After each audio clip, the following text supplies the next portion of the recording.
پاک فضائیہ کا دفاع کے میدان میں ایک اور کارنامہ، پاکستان کا زمین سے فضا میں مار کرنے والا میزائل کا کامیاب تجربہ۔ جدید بحری جنگ کے تقاضوں کے مطابق روایتی اور بغیر پائلٹ صلاحیتوں کا مظاہرہ۔ ISPR کے مطابق ورٹیکل لانچنگ سسٹم سے LY-80 میزائل نے فضائی ہدف کو کامیابی سے تباہ کیا۔ شمالی بحیرہ عرب میں عملی تیاری اور جنگی صلاحیتوں کا مظاہرہ پاک بحریہ کی مضبوط فضائی دفاعی صلاحیتوں کا ثبوت ہے۔ مشق کے دوران لوئٹرنگ میونیشن کے ذریعے سطحی اہداف کو کامیابی سے نشانہ بنایا گیا۔ کمانڈر پاکستان فلیٹ نے کامیاب تجربے کا مشاہدہ کیا۔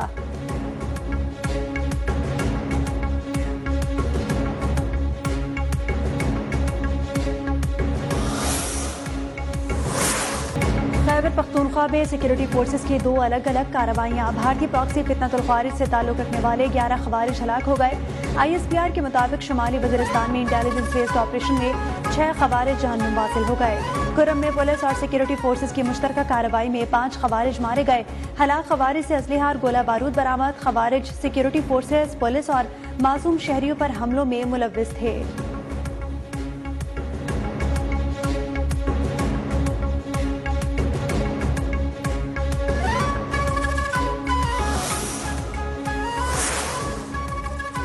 خیبر پختونخوا میں کامیاب آپریشنز پر صدر مملکت اور وزیر اعظم کا سیکورٹی فورسز کو خراج تحسین۔ صدر آصف علی زرداری نے فورسز کی پیشہ ورانہ مہارت کو سراہتے ہوئے کہا، فتنۃ الخوارج کے مکمل خاتمے تک جدوجہد جاری رہے گی۔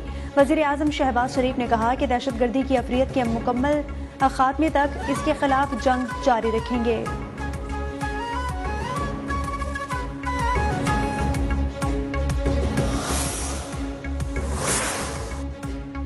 Year chief marshal Zaheer Ahmed Babar Sidhu کا سرکاری دورہ عراق۔ عراقی فضائیہ کی کمانڈر سے ملاقات، 2 طرفہ دفاعی اور فضائی تعاون پر تبادلہ خیال کیا۔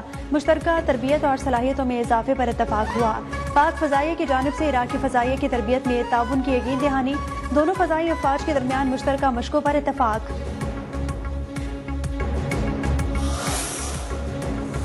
پاکستان اور امریکہ کی مشترکہ فوجی مشق انسپائرڈ گیمبیٹ کا آغاز۔ National counter terrorism centre PB میں جاری مشق میں دونوں ملکوں کے فوجی دستے شریک ہوئے۔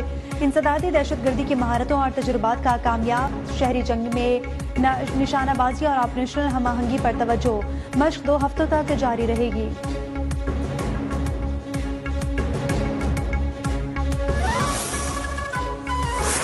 حال پر نظر رکھی ہوئی ہے۔ ایران میں لوگوں کو قتل کیا گیا تو امریکہ مداخلت کرے گا۔ امریکی صدر ڈونلڈ ٹرمپ کی میڈیا سے گفتگو، کہا کہ امریکی مداخلت کا مطلب ایران میں فوج اتارنا نہیں ہے۔ ایران اس وقت مصیبت میں ہے۔ مجھے لگتا ہے کہ ایران کے کچھ شہروں پر لوگ قابض ہیں۔ ایرانی حکومت نے برسوں اپنے عوام کے ساتھ برا سلوک کیا۔ ایرانی حکومت کو آج اپنی عوام کی جانب سے جواب مل رہا ہے۔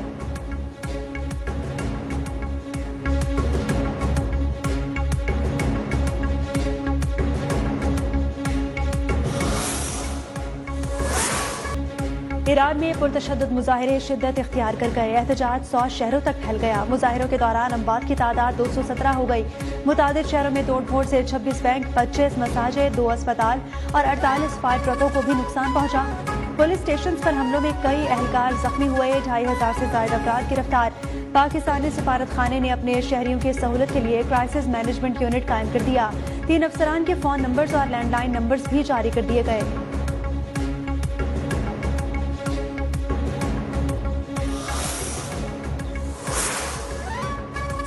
ایران نے اقوام متحدہ سلامتی کونسل کو خط لکھ دیا۔ ایرانی سفیر امیر سعید ایروانی نے کہا کہ امریکہ کی پالیسیاں عالمی امن اور بین الاقوامی قانون کے لیے خطرہ ہیں۔ ایران میں عدم استحکام پھیلانے کے امریکی اقدامات مسترد کرتے ہیں۔ امریکی اقدامات UN چارٹر اور عالمی قوانین کی خلاف ورزی ہیں۔ امریکہ اسرائیل کے ساتھ مل کر اشتعال اور تشدد کی حوصلہ افزائی کر رہا ہے۔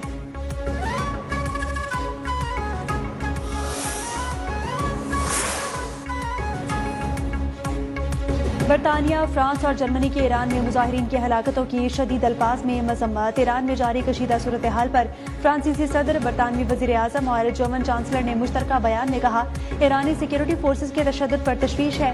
ایرانی حکام پر یہ ذمہ داری عائد ہوتی ہے کہ وہ اپنی عوام کا تحفظ کریں اور آزادی اظہار اور پرامن اجتماع کی اجازت دیں، تاکہ عوام کو کسی بھی قسم کی انتقامی کارروائی کے خوف کے بغیر اپنے حقوق کے استعمال کرنے کا موقع مل سکے۔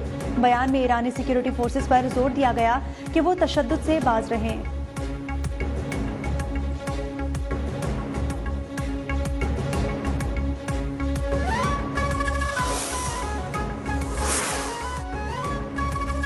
پاکستانی شہری غیر ضروری طور پر ایران کا سفر نہ کریں، پاکستان نے ایڈوائزری جاری کر دی، وزارت خارجہ کا حالات بہتر ہونے تک ایران کا سفر مؤخر رکھنے کی ہدایت۔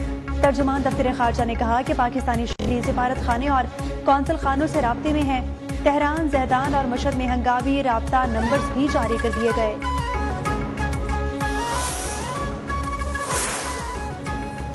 ایران کی کشیدہ صورتحال، پاکستانی سفارت خانے نے شہریوں کی سہولت کے لیے کرائسس مینجمنٹ یونٹ قائم کر دیا۔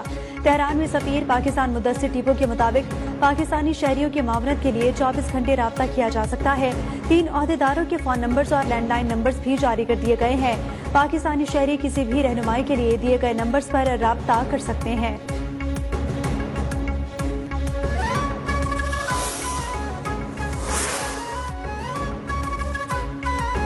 صومالی لینڈ تنازع پر OIC اجلاس ہوا، شرکت کے لیے وزیر خارجہ اسحاق ڈار جدہ پہنچ گئے، صومالیہ سے متعلق پاکستان کا نقطہ نظر پیش کریں گے۔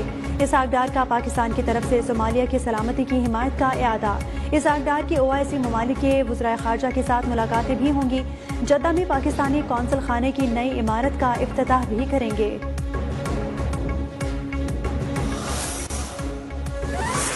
پاکستان پیپلز پارٹی کی ایک سیاسی روایات ہیں، اور ویسے بھی سندھ ہمیشہ مہمان نواز رہا ہے، اور اگر کوئی مہمان ہمارے پاس آتا ہے تو یہ ہمارا فرض ہے کہ ہم اس کو ویلکم کریں۔ PTI کی جو طرز سیاست ہے وہ بہت ایگریسو ہے، اور جس کی وجہ سے ہی ان سب کو مشکلات دیکھنا پڑ رہی ہیں۔ پیپلز پارٹی جمہوریت کی بالادستی پر یقین رکھتی ہے، PTI اگر پرامن سیاست کرے گی تو ان کا مستقبل ہے۔ MQM کو زندہ رہنے کے لیے پوائنٹ سکورنگ کرنی ہوتی ہے۔ صوبائی وزیر ناصر حسین شاہ کا کہنا ہے، ہم PTI کی پرامن تحریک کو سپورٹ کریں گے، جمہوری طور پر کسی سرگرمی کی پیپلز پارٹی مخالفت نہیں کرے گی۔ بلاول بھٹو کی خصوصی ہدایت پر سہیل آفریدی کو سہولیات فراہم کر رہے ہیں۔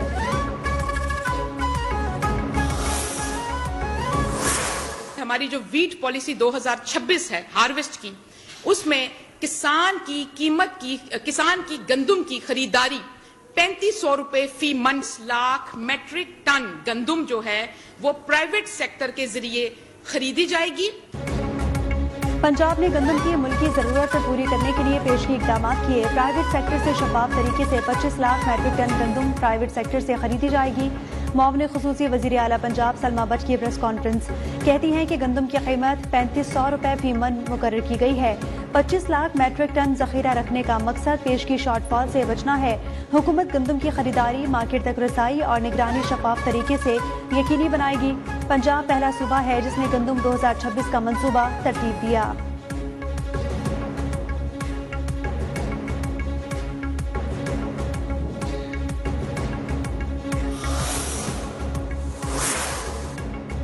راولپنڈی اسلام آباد کے لیے مشترکہ ڈیمز بنانے کا فیصلہ، پانی کی کمی کے سبب کے لیے جامع پلان پر ہنگامی بنیادوں پر عمل درآمد۔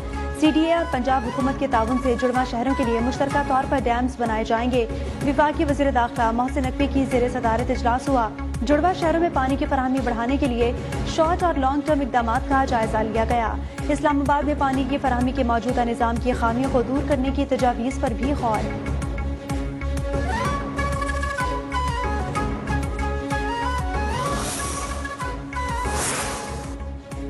پنجاب بھر کے مختلف بار کونسلز میں پولنگ کا عمل جاری، سیکیورٹی کے سخت انتظامات۔ چونیا، اکاڑا، بہاول نگر، قصور، ننکانہ صاحب سمیت دیگر اضلاع میں بار ایسوسی ایشنز کے سالانہ انتخابات۔ شکر گڑھ بار کے رجسٹرڈ ووٹرز 488 ممبران وکلا اپنے حق رائے دہی استعمال کر رہے ہیں۔ صدارت کے لیے امیدواروں کے درمیان کانٹے کا مقابلہ متوقع۔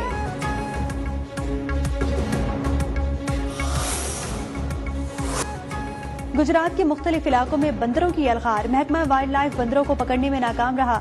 علاقہ مکینوں کا کہنا ہے کہ بندر گھروں سے سامان اٹھا کر بھاگ جاتے ہیں۔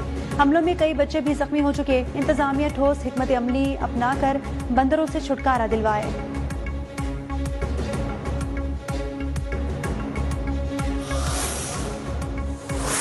ملک میں شدید سردی کی لہر برقرار، محکمہ موسمیات کا کہنا ہے خیبر پختونخوا کے بیشتر اضلاع میں موسم سرد اور خشک رہے گا۔ گلگت بلتستان میں موسم شدید سرد اور خشک رہنے کا امکان ہے۔ کشمیر میں موسم شدید سرد اور خشک رہے گا۔ اسلام آباد اور پنجاب کے بیشتر شہروں میں بھی موسم ٹھنڈا اور خشک ہے۔ کراچی میں ٹھنڈ اگلے کچھ روز بھی برقرار رہنے کی توقع ہے۔